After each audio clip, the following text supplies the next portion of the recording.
안녕하세요. 오늘도 사연살롱을 찾아주셔서 감사합니다. 저는 회사에 다니고 있는 평범한 30대 여자입니다.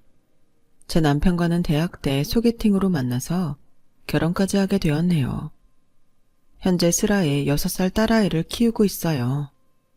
남편과는 사이가 좋은 편이었어요. 하지만 다른 곳에 문제가 있었어요. 바로 남편의 여동생, 저에게는 아가씨가 되겠군요. 아가씨는 남편보다 6살 정도 어려요. 나이 차이가 꽤 있는 편이죠.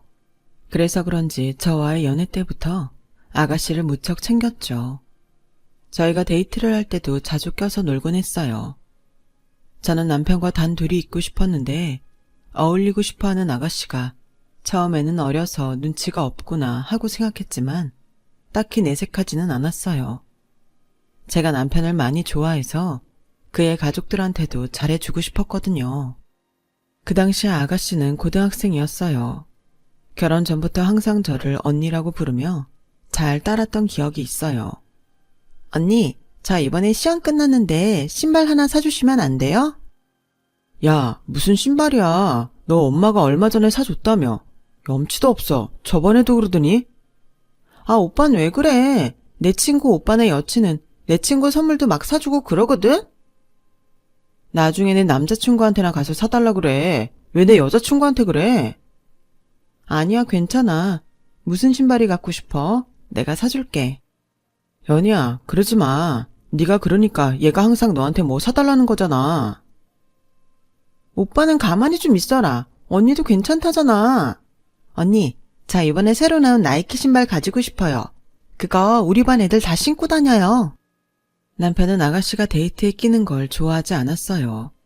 그런데 아가씨는 남편이 전화를 안 받으면 저한테 연락을 해서 우리가 있는 장소를 알아내서 그 자리에 꼭 오고야 말았어요. 그때 알아봤어야 했는데 그때까지만 해도 그냥 어려서 눈치가 없고 부침성이 좋은 걸로만 생각했었죠. 저 어린 게 그렇게 큰 민폐덩어리가 될 줄은 몰랐어요. 그렇게 저는 그 당시 남자친구였던 남편과 결혼을 하게 되었고 남편의 여동생과는 정말로 가족이 되었어요. 시댁은 원래 서울이었지만 몇 년 전 남편 친할머니가 돌아가신 후 아버님과 어머님은 돌아가신 할머니가 사시던 집으로 귀촌을 하셨어요. 두 분 다 은퇴하시고 복잡한 서울 생활이 지겹다는 이유였죠. 아가씨는 그 당시 서울에서 일하며 월세로 살고 있어서 시부모님을 따라 내려가지 않았어요. 그러던 어느 날 퇴근을 하고 집으로 갔는데 집안에는 웬 이민 가방이 현관에 놓여져 있었고 남편과 아가씨가 대화를 하고 있었어요. 언니 왔어요? 아가씨, 웬일이에요? 그리고 저 가방은 뭐죠? 저 오늘 잘렸어요. 언니, 돈도 없고 지금 사는 집에서도 월세 밀려서 보증금 다 까이고 쫓겨났거든요. 그래서요? 여기서 신세 좀 줄게요. 괜찮죠, 언니? 아가씨, 이렇게 막무가내로 와서 이러는 건 아니지 않아요? 그리고 일 다녔으면서 월세는 왜 밀려요? 3개월만 신세 좀 줄게요. 딱 3개월이면 돼요. 그 안에 일 구해서 나갈 거니까 걱정 마세요. 그리고 언니하고 오빠 나가 있는 동안 유나는 제가 보면 그렇게 손해보는 장사도 아니지 않나요?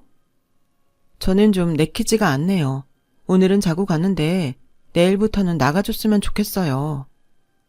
제가 그렇게 말하고 방으로 들어가자 남편이 방으로 뒤따라 들어왔어요. 여보, 그러지 말고 이번만 좀 봐주라. 돈도 없어서 갈 곳도 없대. 오빠인 내가 챙겨야지. 어머님, 아버님 있는 곳으로 내려가면 되지. 그 시골에 무슨 일자리가 있겠어. 여기 있으면서 일 구하고 3개월 지나도 안 나가면 내가 내쫓을게. 아, 몰라. 아무튼 난 싫어. 느낌이 안 좋아. 전 남편의 설득에도 불구하고 극구 반대를 했어요. 그러자 다음날 일하고 있는 중에 시어머니한테서 전화가 왔어요. 어머니, 어쩐 일이세요? 유나임이야. 유나임이 통해서 얘기는 얼추 들었단다. 나도 내려오라고 설득을 해봤는데 이 시골에는 죽어도 오기가 싫다는구나. 네가 너그럽게 좀 이해해주면 안 되겠니? 일 구하면 내가 보증금을 내서라도 내보내주마. 어머니까지 이렇게 말씀하시니 무작정 안 된다고 내쫓을 수도 없는 노릇이었어요. 그래서 3개월만 참자 하는 생각으로 아가씨와 같이 살게 되었어요. 3개월만 같이 살자던 아가씨는 2년 동안 저희 집에서 기생하며 살았어요. 2년 동안 집에서 빈둥거리며 살은 20kg이나 찌웠죠. 정말 인간의 몸으로 계란을 한 번에 10개를 까먹는 게 머슬 매니아 출전하는 보디빌더 말고는 해당 사항이 없는 줄 알았는데 말이에요. 이거 말고도 스트레스 받는 게 한두 개가 아니에요. 생리대 쓴 거를 변기 위나 휴지통 위에 그대로 놓고 청소나 설거지는 당연히 안 하고요. 2년째 얹혀 살면서 생활비 주기는커녕 집안 살림을 거덜내고 있어요. 거기다 한술 더 떠서 남편은 아가씨에게 용돈도 챙겨주고 있었어요. 아가씨 용돈을 당신이 왜 줘? 아니, 오빠가 여동생 용돈 좀 줄 수 있는 거지. 당신 왜 그렇게 사람이 인색해? 퇴근하고 집에 왔는데 집안 꼴은 난장판이고 애는 과자로 밥을 때우고 있었어요. 아가씨는 또 베란다에서 담배를 피우고 있어서 아가씨한테 한마디 하려는 순간 누가 초인종을 눌렀어요. 누구세요? 나 윗집 사는 사람이에요. 아가씨가 피는 담배 연기가 또 윗집을 올라간 모양이었어요. 저는 현관문을 열어주었어요. 그랬더니 윗집 아주머니가 속사포처럼 저를 몰아붙이는 거 아니겠어요? 아니, 내가 베란다에서 담배 피지 말라고 몇 번을 얘기해요. 죄송합니다. 정말 여기서 올라오는 담배 연기 때문에 빨래를 넣을 수가 없어. 자꾸 이런 식으로 나올 거예요. 맨날 죄송하다는 말만 하면 다냐고. 주의하겠습니다. 정말 죄송해요. 아무튼 애기 엄마, 한 번만 더 이런 일 생기면 나도 가만 안 있어. 윗집 아주머니가 가신 후 저는 왜 내가 저지르지도 않은 일 때문에 굽신거리면서 사과를 해야 하나 하는 생각이 들었어요. 그리고 이어진 아가씨의 저 사람은 왜 별것도 아닌 일로 유난이에요? 하는 말 한마디가 저의 이성의 끈을 놓게 만들었어요. 아가씨, 너무한 거 아니에요? 애 교육하는 집인데 다 같이 살면서 윗집에 담배 냄새 풍기는 거 너무하다고 생각하지 않아요? 아, 언니 코는 개코예요. 베란다에서 피웠는데 그걸 또 어떻게 맡았대? 아가씨, 이 집에 올 때 유나 잘 돌보고 집안일도 한다고 하지 않았어요? 집에 있으면 애 밥을 챙겨줘야지 왜 과자로 끼니를 때우게 만들어요? 그리고 먹는 것도 좀 작작 먹어요. 안 그래도 물가가 올라서 힘든데 혼자 집에 있으면서 계란 한 판을 다 먹는 게 말이 돼요? 언니는 왜 치사하게 먹는 걸로 사람 면박을 해요? 아가씨는 어느새 울먹거리기 시작했어요. 제가 치사해요? 너무해요. 도가 지나친 건 아가씨예요. 아가씨, 베란다에서든 어디서든 집 안에서는 담배 피지 말라고 했잖아요. 유나도 있는데 나갔다 오는 게 그렇게 힘들어요? 베란다는 집 아니잖아요. 걱정 마세요. 유나한테까지 그 냄새 안 가요. 아, 베란다는 집이고요. 펴도 집 안으로 냄새 들어오잖아요. 그리고 저번에도 베란다에서 피다가 윗집 아줌마한테 한 소리 들었잖아요. 아, 알았어요, 알았어. 안 피면 되잖아요. 아가씨는 방으로 들어가더니 누군가와 통화를 하는 것 같았어요. 점점 목소리가 커지더니 울더라고요. 그리고 그 뒤에 바로 제 전화기가 울렸어요. 시어머니한테서 온 전화였어요. 얘, 너는 왜 그렇게 애를 구박하니?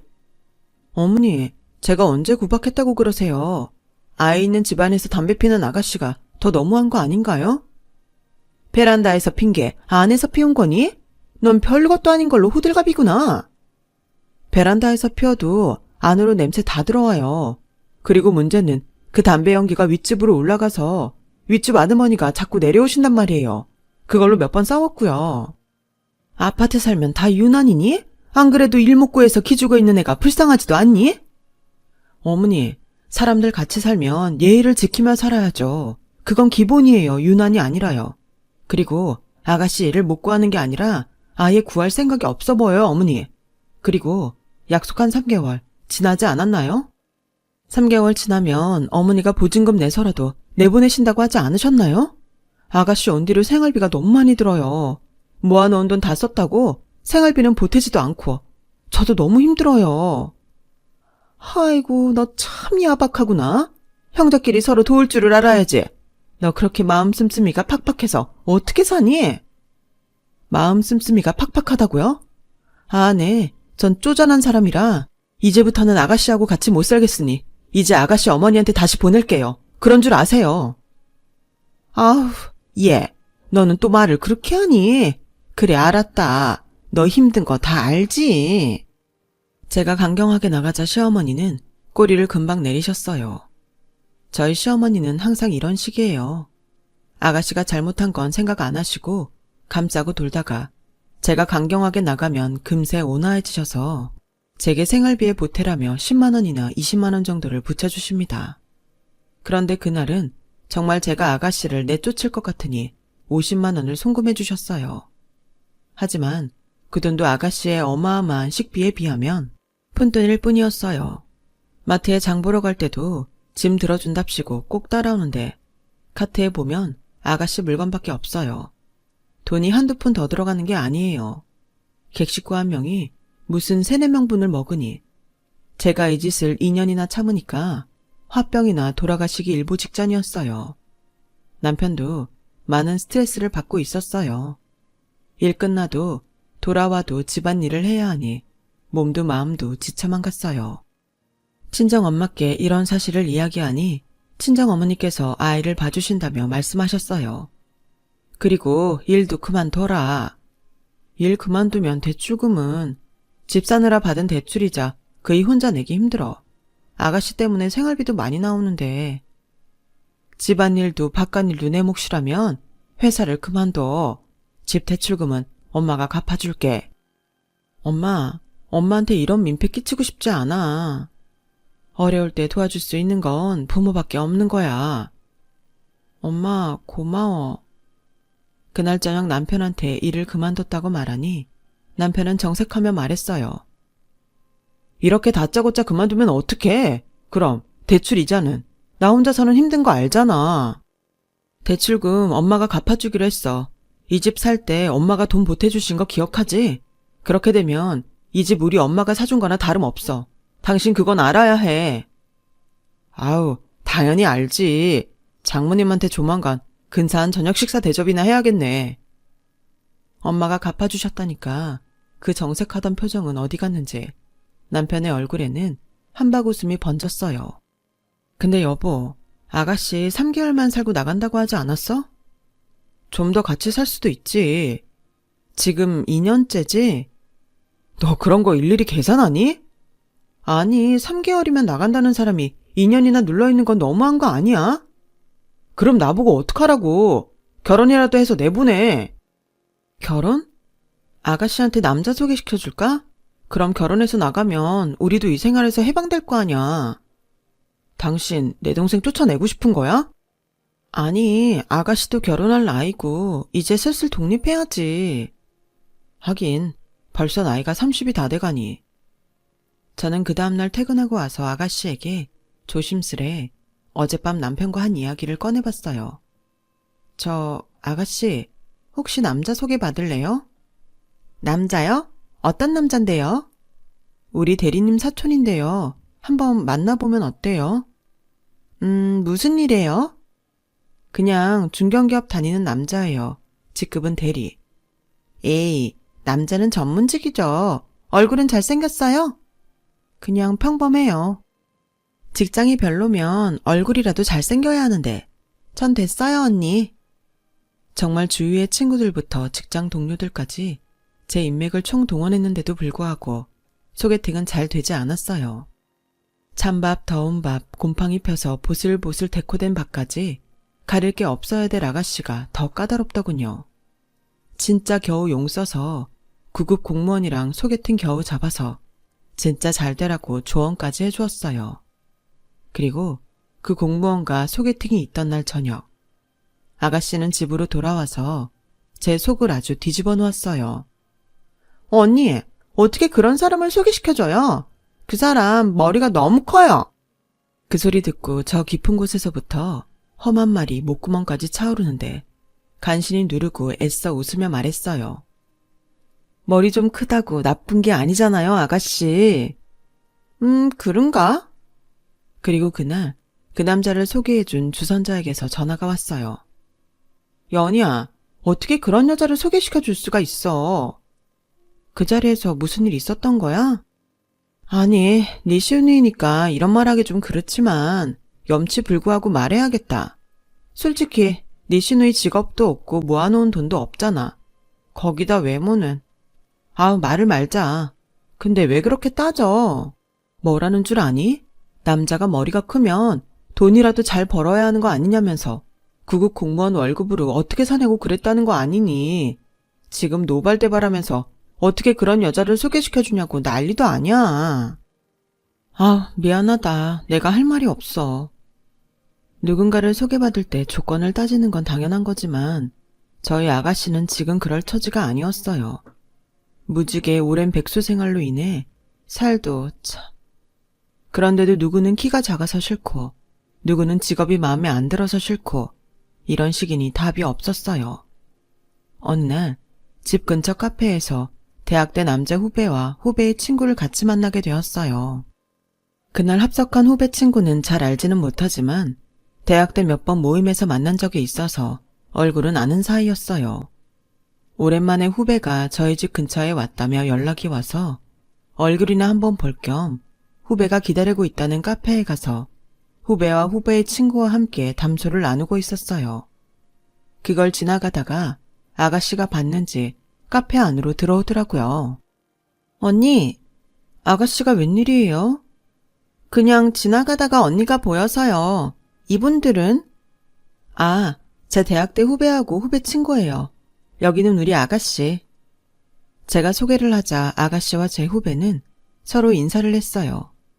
인사도 했으면 그냥 집으로 가면 될 텐데 아가씨는 계속 그 자리에 남아있고 싶어하는 눈치였어요. 아가씨, 집으로 안 가요? 저 여기 좀만 더 있으면 안 돼요? 아가씨가 여기 있으면 제 후배가 많이 불편해하지 않을까요? 그래도 집에만 있으면 심심한데? 계속 자리에 남아있으려고 하는 거 겨우 설득해서 집으로 돌려보냈어요. 그 자리에 계속 남고 싶었던 이유가 아마 후배 친구가 얼굴이 좀 잘생겼었는데 그 친구 때문인 것 같더라고요. 아니나 다를까 후배를 보낸 후 집으로 돌아왔더니 아가씨가 저를 붙잡고 그 남자가 누구냐며 꼬치꼬치 캐묻더라고요. 언니, 그 남자 누구예요? 아까 그 자리에 있었던 잘생긴 남자요. 아, 제 후배 친구요? 저도 잘은 몰라요. 언니, 이상한 남자들 말고 그런 남자를 소개시켜달라고요. 그 이후로 아가씨는 제게 그 남자를 소개시켜달라고 졸라댔어요. 저는 잘 모르는 사람이고 또 지난번처럼 아가씨가 무례하게 굴어서 후배하고도 사이가 어색해질까봐 거절했어요. 그런데 하도 끈질기게 소개시켜달라고 하니까 하는 수 없이 후배에게 그 남자에 대한 이야기를 꺼냈어요. 우리 아가씨가 그때 내 친구 보고 마음에 들었나 봐. 혹시 그분한테 물어봐 줄 수 있을까? 걔? 글쎄, 그냥 포기하라고 하는 게 어때? 걔 그렇게 질 좋은 애가 아니야. 그래? 어떤데? 굳이 몇 가지를 얘기해보자면 걔가 일을 꾸준히 못해. 노는 걸 좋아해서. 그리고 주변에 여자도 많아. 아무튼 주변에 소개해주기엔 별로야. 그리 말해줘서 고마워. 우리 아가씨한테도 그렇게 말해야겠다. 아가씨한테 남자가 그렇게 좋은 남자는 아니라서 후배가 소개해주기 꺼린다. 다시 생각해보려고 말했더니 아가씨는 오히려 제게 이렇게 말했어요. 언니, 지금 질투하는 거예요? 제가 뭘 질투해요? 제가 잘생긴 남자랑 결혼하는 게 배 아파서 그러는 거죠? 소개도 안 받았는데 이미 아가씨 상상 속은 결혼식장에서 면사포를 두르고 있었어요. 제 후배 전화번호를 알려달라면서 자기가 직접 말하겠다고 했어요. 결국 포기하고 후배한테 말해서 그 남자를 아가씨한테 소개시켜 주었어요. 솔직히 아가씨가 차일 줄 알고 별 걱정 없이 소개시켜 준 거였는데 나중에 둘이 결혼한다고 집에 인사를 시킨다고 하는 거 아니겠어요? 일단 시부모님 만나기 전에 저와 남편과 함께 식사하는 자리를 마련했었어요. 저희 부부 둘 다 왜 저런 남자가 우리 아가씨를 만나나 하는 의심 어린 눈빛으로 그 남자를 볼 수밖에 없었어요. 잠시 화장실을 간 사이 우연히 그 남자가 누군가와 통화를 하는 것을 듣게 되었어요. 야, 완전 돼지가 따로 없다. 지는 쥐뿔도 없으면서 남자 외모는 엄청 따져요. 뭐 그래도 어떡하냐. 명품 몇 개 더 뜯어내려면 참고 만나야지. 그럼 그렇지. 괜히 우리 아가씨를 만나는 게 아니었어요. 그런데 저희 아가씨가 무슨 돈이 있어서 저 남자한테 명품을 사주나 하는 의구심이 들었어요. 설마 시어머니가 저 몰래 아가씨한테 따로 돈을 준 게 아닌가 하는 생각이 들더라고요. 그때는 참나 생활비나 좀 보태지 하고 말았어요. 어느 날 카드 명세서를 봤는데 카드값이 500이 넘게 나온 거 아니겠어요? 자세히 알아보니 지난 몇 달간 카드값이 적으면 400, 많으면 600 정도 나왔더라고요. 그동안 남편이 저 몰래 명세서를 버린 것 같아서 이제야 알게 되었어요. 저는 놀라서 남편한테 따졌어요. 이게 어떻게 된 거야? 카드값이 왜 500이 넘게 나와? 이번만이 아니야. 지난 몇 달간 600이 넘게 나온 것도 있어. 도대체 이 돈 어디다 쓴 거야? 아, 그게 걔가 지금 돈이 없잖아. 그래서 카드 좀 빌려달라고 하더라고. 그래서 내 카드 좀 빌려줬어. 아가씨한테 카드를 빌려줬다고? 당신 미쳤어? 아니, 나가서 일을 하라고 닥달을 해도 시원치 않을 판에 카드를 줘? 자, 이 명세서 봐. 얼마나 썼는지 좀 보라고. 아니, 이거 내 카드 아니야? 내가 오빠인데 여동생 카드도 못 빌려줘? 갚는 건 나도 같이 갚지 않아? 그러니까 하는 말이지. 아가씨가 그 남자한테 고가의 선물을 줄 수 있었던 건 남편의 카드 덕분이었어요. 저는 당장 아가씨한테 가서 남편의 카드를 다시 가져왔어요. 그리고 얼마 안 가 아가씨가 그 남자한테 더 이상 돈을 못 쓰게 되자 남자는 아가씨를 떠났어요. 알고 보니 지금까지 데이트 비용도 다 아가씨가 부담했었던 것 같아요. 정확히는 제 남편의 카드로 말이죠. 이게 다 언니 때문이에요. 언니 때문에 내가 헤어진 거야. 아가씨는 모든 것을 제 탓으로 돌리며 엉엉 목 놓아 울었어요. 저는 달래주지 않았어요. 아가씨가 어머니한테도 말했는지 시어머니가 저희 집까지 오셨어요. 넌 팔 벗고 나서서 도와주지는 못할 망정 죄를 뿌려? 그 남자 문제 있어요. 해픈 씀씀이나 여자 관계나 제대로 알아봐야 한다고요. 나 참, 언니 사람 모함 좀 하지 마요. 이래서 집안에 여자가 잘 들어와야 한다고? 난 너처럼 뻣뻣하고 드세서 남자 기죽이는 며느리 또 볼까 무섭다. 그동안 제가 뭘 그렇게 잘못했는데요? 네가 시집와서 한 게 뭔데? 앉은 자리에 풀도 안 나게 인색해서는? 어머니는 뭘 해주셨는데요? 10원 한 장 도움 안 받고 결혼했고요. 좀 더 좋은 환경에서 우리 유나 키우고 싶어서 열심히 일한 죄밖에 없어요. 여보, 그만해.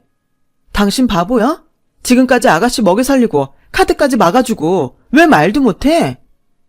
얘 가만 보니 돈 앞에는 부모 형제에도 안 보이는 애네? 종살이하는 게 우애를 지키는 일이라면 전 이제 그만하겠습니다. 시어머니는 저희 집을 나서는 순간까지 아가씨 결혼이 잘못된 게 제 탓이라고 하셨고 저는 더 이상 상대하지 않았어요.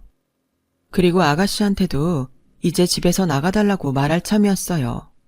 그런데 아가씨가 그 남자하고 결혼하게 되었다는 소식을 전했어요. 어떻게 된 일인지 물었는데 그 남자가 자기가 잘못했다며 다시 와서 용서를 빌었다고 해요. 아가씨만큼 자기를 사랑해준 여자는 없다면서요. 아가씨가 결혼한다고? 결국엔 그 남자하고 하네. 아가씨가 무슨 돈이 있어서 결혼? 혼수할 돈도 없잖아. 사실 그 말은 걱정 반 진심 반이었어요. 아가씨와 이상한 남자와 결혼하지 않길 바라기도 했죠. 그런데 남편은 내가 대출 받아서 해줘야지. 뭐? 또 대출을 받아? 이 집 대출금도 엄마가 갚아준 거야. 잊었어? 아, 내 돈으로 내가 갚을 테니까 걱정하지 마. 제 만류에도 불구하고 아가씨는 결국 그 남자와 결혼하게 됐어요. 시어머니는 집담보로 대출까지 받아서 아가씨 신혼집을 마련해 주셨어요.